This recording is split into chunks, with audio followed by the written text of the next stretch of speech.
Welcome to Strategy Saturday. I'm Charles Carillo, and today we're discussing prepayment penalties on commercial loans.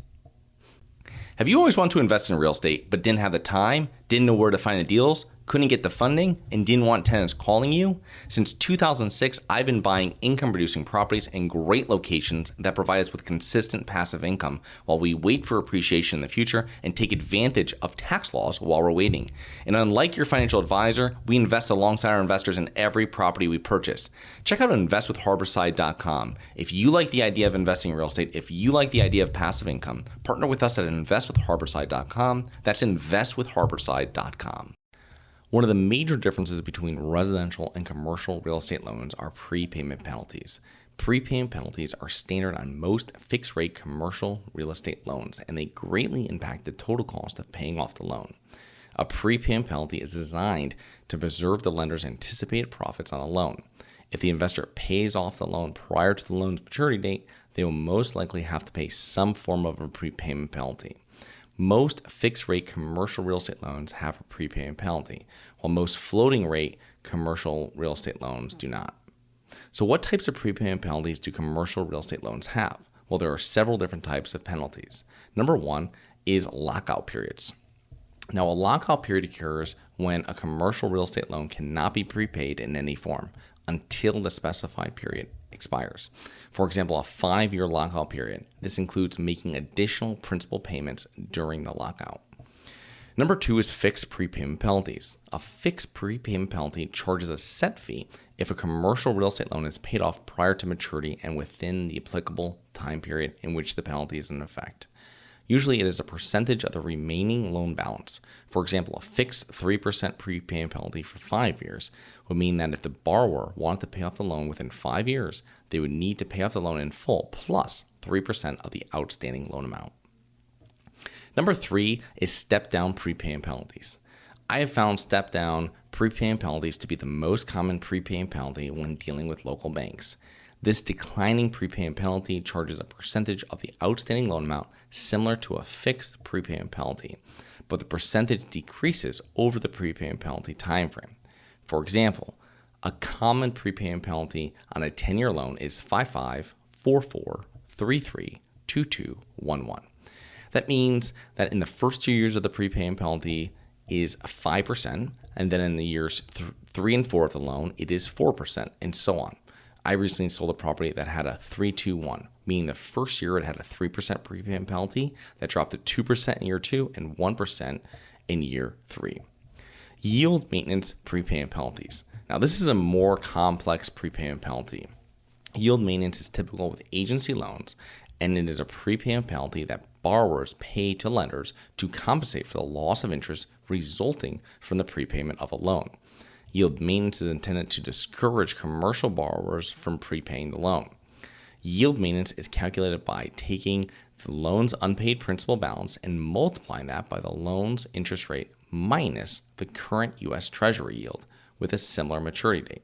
This is better for the borrower when the U.S. Treasury rates increase during the whole time of the property and become more expensive when U.S. Treasury rates decrease. If you have a loan at 4% with 2 years left till maturity, if the current 2-year U.S. Treasury is more than 4%, you're in great position. If it is less than 4%, you'll need to make up that difference. Number 5 is defeasance, prepayment penalties, also a more complex prepayment penalty. Defeasance is a substitution of collateral. It is used with commercial mortgage-backed securities, CMBS. The borrower is substituting the property within the loan with treasury bonds to generate cash flows required to meet the scheduled payments and principal and interest remaining on the loan. This allows the borrower to technically avoid a prepayment penalty since the lender is maintaining the same rate of return as the original loan agreement. The costs to refinance are tied directly to the price of U.S. Treasury bonds. Bond prices increase when interest rates fall. So the government treasuries purchased for a defeasance portfolio are more expensive when rates are low. In a low-rate environment, defeasance is used to refinance as the borrower can capture long-term savings via a lower interest rate. By contrast, when interest rates are high, the defeasance costs are lower, but the benefits of a refinance are much smaller. Lastly, There are nearly a dozen third parties that are paid fees from the borrower during the prepayment strategy when it's defeasance prepayment penalty. Most fixed-rate commercial real estate loans will have some sort of prepayment penalty. If you're obtaining your loan from a local bank or credit union, you're going to have the most leverage in negotiating all the fees associated with your loan, including your prepayment penalty. A mentor of mine once stated that once you get the fee schedule from the bank, mark it up and send it back to them. And I've successfully negotiated appraisal fees, origination fees, and more by simply just asking. If you're dealing with an agency lender for loans $1 million and above, the higher the loan amount, the more you can ask for. A $2 million loan will not have much negotiating power, but a $20 million loan will. However, in both cases, you probably will not be able to fully remove a prepayment penalty. I would, however, ask if the loan is assumable. Having a loan that is assumable will allow a property buyer to take over the debt from the seller. Usually, this is available with agency loans where the prepayment penalties are much steeper. Most banks will not allow a loan to be assumable. Now, prepayment penalties are accessed when the loan is paid in full prior to maturity. In other words, when you sell the property or refinance it. Now, reviewing the commercial real estate loan options, make sure to take prepayment penalties into consideration, not if the rate on the loan is fixed or variable. There are different loans available for different business plans. Long hold periods on stabilized properties might warrant long-term fixed rate debt, where a property you plan to own for 2 to 3 years might just warrant a 5-year fixed loan or a bridge loan with an interest rate cap.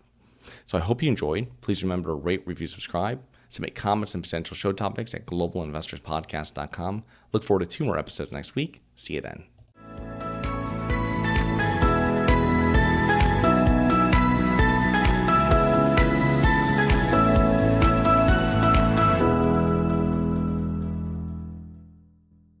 Nothing in this episode should be considered specific, personal, or professional advice. Any investment opportunities mentioned on this podcast are limited to accredited investors. Any investments will only be made with proper disclosure, subscription documentation, and are subject to all applicable laws. Please consult an appropriate tax, legal, real estate, financial, or business professional for individualized advice. Opinions of guests are their own. Information is not guaranteed. All investment strategies have the potential for profit or loss. The host is operating on behalf of Syndication Superstars, LLC exclusively.